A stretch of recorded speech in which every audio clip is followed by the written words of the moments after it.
പ്രിയപ്പെട്ടവരെ, നമസ്കാരം. പ്രണയം എന്ന് പറയുന്നത് ഒരു കച്ചവടമല്ല.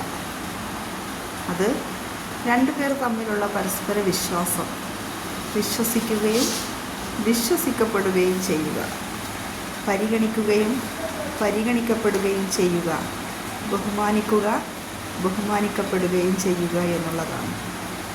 പ്രണയത്തിൽ നിങ്ങൾ നിങ്ങളുടെ വിശ്വാസം നഷ്ടപ്പെടുമ്പോൾ, അല്ലെങ്കിൽ നിങ്ങളുടെ സ്വാർത്ഥ താല്പര്യങ്ങൾക്ക് വേണ്ടി നിങ്ങളുടെ കൂടെയുള്ള പ്രണയിതാവിനെ നിങ്ങൾ ഉപയോഗിക്കുമ്പോൾ, അവിടെ നിങ്ങൾക്ക് നഷ്ടപ്പെടുന്നത് അവർ നിങ്ങളിൽ അർപ്പിച്ച വിശ്വാസം, അവർ നിങ്ങളിൽ അർപ്പിച്ച സ്നേഹം, നിങ്ങളിൽ അർപ്പിച്ച ഒരു കരുതൽ, ഇതൊക്കെ നിങ്ങൾക്ക് നഷ്ടപ്പെടും.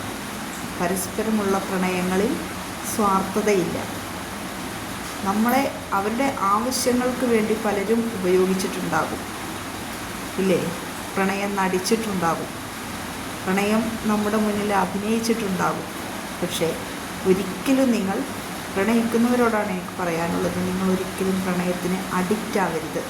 മയക്കുമരുന്നിനും മദ്യത്തിനും അടിമയാകുന്നത് പോലെ തന്നെയാണ് പ്രണയവും. ഒരിക്കലും നിങ്ങൾ പ്രണയത്തിന് അടിമയാകരുത്. എല്ലാവർക്കും നല്ലത് വരട്ടെ.